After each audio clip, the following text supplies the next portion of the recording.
un espace séjour avec une hauteur de 3,20 m sous plafond. Et puis un prolongement qui est la partie cuisine, coin repas, de 2,40 m sous plafond, avec cette idée de la transparence, la transition entre la partie séjour, cuisine, coin repas. Et là, on a un espace qui est complètement ouvert sur la forêt que l'on peut voir. Oui, c'est très très beau. Mais dans le fond, est-ce qu'il y a de grandes différences de taille dans ces maisons que nous avons visitées aujourd'hui? Celles-ci sont légèrement plus grandes que les maisons précédentes. La différence, c'est qu'on ne peut pas les moduler dans leur dimension. On ne peut pas les faire plus grandes. Les précédentes, on avait une grande flexibilité. Ici, on a 160 mètres carrés. Donc, on ne la change pas, celle-ci. Effectivement, elle est moins modulable au niveau de sa surface. Alors, avant de terminer notre visite, je vous propose de retrouver notre série sur les objets cultes du design. Aujourd'hui, un calendrier qui a fait couler beaucoup d'encre.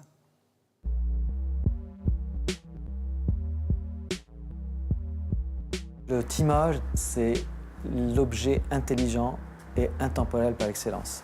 Donc il a été dessiné il y a plus d'une cinquantaine d'années, mais quand on le voit, on a l'impression qu'il a été dessiné aujourd'hui. Il est beau, intelligent et simple. Le calendrier Timor a été dessiné en 1967 par le célèbre designer italien Enzo Mari. Enzo Mari faisait partie d'un mouvement de créateurs italiens qui voulaient faire des objets quotidiens mais intelligents. Son calendrier est inspiré des anciens panneaux de gare. Avec ses jours et ses mois en éventail, c'est devenu un objet culte, souvent copié. Son esprit contemporain reste d'actualité. C'est son esthétique qui me plaît. Il faut dire que Enzo Mari, le grand designer italien, a dessiné plein d'objets dans les années 60. Et depuis, on lui demande de dessiner des objets, il refuse. Il dit, mais pourquoi faire? Ces objets sont assez intelligents, ils sont suffisants, on n'a pas besoin d'en faire plus.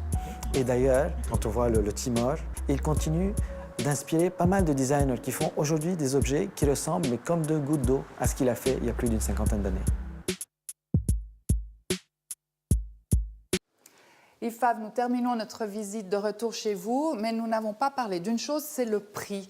Alors, est-ce qu'il y a une grande différence avec une maison individuelle ou une maison mitoyenne, par exemple?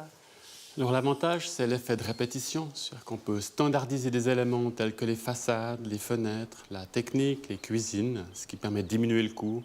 On a ici des habitations qui fluctuent entre 700 000 et 900 000 francs et moins de 500 000 francs pour les maisons de 3 pièces et demie. Oui, donc ça reste très raisonnable. Mais il y a une autre chose qui est absolument frappante quand on vient ici, c'est la vie de quartier. C'est-à-dire que tous ces enfants qui jouent, le rapport avec les voisins, c'est important, ça, ici. Et puis, est-ce que c'est surtout pour des jeunes personnes? Alors c'est le point fort de l'habitat groupé, c'est-à-dire qu'on a des familles retraitées, des grands-parents, des familles, des jeunes familles. Donc il y a une vie qui est assimilable à la vie villageoise. C'est pour ça qu'on appelle l'habitat groupé un village dans un village, finalement. Voilà. En tout cas, merci beaucoup, IFAV, pour cette très belle visite. Merci. Et pour terminer, à Coquelicot et Canapé, nous n'avons pas de soucis. Par contre, notre herboriste nous explique que les soucis, finalement, c'est bon pour nous.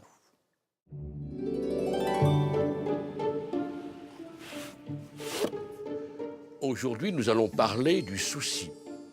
Souci, Calendula officinalis, est une plante de la famille des Astéracées, considérablement répandue dans le globe.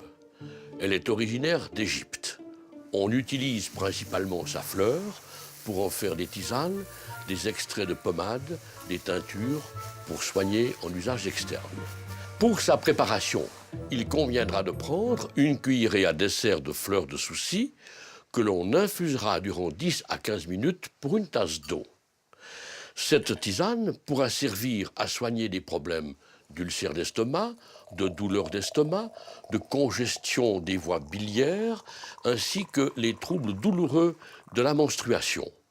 Sur le plan externe, la fleur de souci apporte un réconfort au niveau des irritations de la peau, des petites blessures et des rougeurs.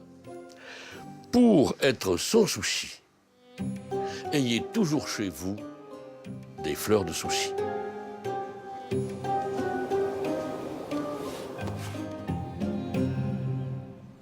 Fin de Coquelicot et Canapé, vous retrouverez toutes les informations sur notre site internet. La semaine prochaine, c'est déjà la dernière de Coquelicot et Canapé. Et nous avons beaucoup de chance puisque Claude Nobs va nous ouvrir les portes de son chalet juste avant le festival de jazz de Montreux.